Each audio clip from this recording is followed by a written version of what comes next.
라면을 끓여 먹으려다 중화상을 입은 인천 초등학생 형제 사고 소식 안타까움을 주고 있습니다. 그런데 알고 보니까 어머니가 아들들을 제대로 돌보지 않아서 아동학대 혐의로 경찰에 입건됐던 것으로 확인이 돼서 또 한 번의 충격을 주고 있습니다. 김관욱 교수님. 자녀들을 방임한 혐의로 한두 번도 아니고 세 차례나 신고가 접수가 됐었더라고요. 그렇죠. 이런 정도가 된다 그러면 사실 사회복지사라든가 이 기관이 사실 적극적으로 좀 개입을 해야 돼요. 세 차례나 이미 방임이 된 것이고 이 애들이 혼자서 밥을 먹겠다고 라면 끓이다가 이렇게 돼가 참담한 이 상황인데 그 어머니는 사실 어떻게 보면 그 부분에 대한 자신의 어떤 책임 이런 걸 굉장히 이제 사실 많이 놓은 분이나 마찬가지거든요. 예. 그렇다 그러면 사회가 이거를 대신 책임져주는 그런 노력들을 해야 되는 것이고 따라서 지금 이렇게 한 가족, 한 부모, 가정들 굉장히 많거든요.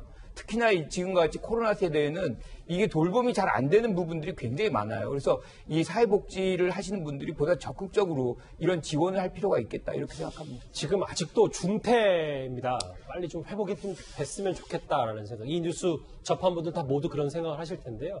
장혜철 평론가님. 그런데 저희가 이 주제로 짚어봤던 것처럼 막을 기회가 있었다는 게 법원이 분리조치 대신에 보호기간에 그러니까 상담을 결정했다. 이것 때문에 좀 얘기가 있더라고요. 네, 세 차례나 이들 형제에 대한 이 어머니의 방치 혐의로 주변에서 이웃에서 신고가 들어갔고요. 심지어 이 큰아들, 그러니까 동생을 감싸 안았다는 이 큰아들 같은 경우는 주의력 결핍장애가 있는 것으로 알려지고 있는데 그래서인지 이 어머니가 이 큰아들을 폭행해서 신고받은 전력도 있습니다. 경찰, 검찰 조사까지 정식으로 진행이 되었는데 그때 아동전문보호기관에서는 어머니와 분리해서 보호기관에서 보호를 해야 된다고 그런 의견을 냈습니다만 법원에서는 보호 대신에 이 두 형제를 상담받는 조치로 지금 청구 결정을 내렸고요. 그때 만약 전문적인 보호기관으로 이 형제가 가서 적절한 조치를 받았다면 이렇게 엄마 없는 집에서 10살, 8살 둘이서 라면 끓여 먹다가 화재의 피해를 당하지는 않았을 것이다라는 아쉬움이 강하게 듭니다.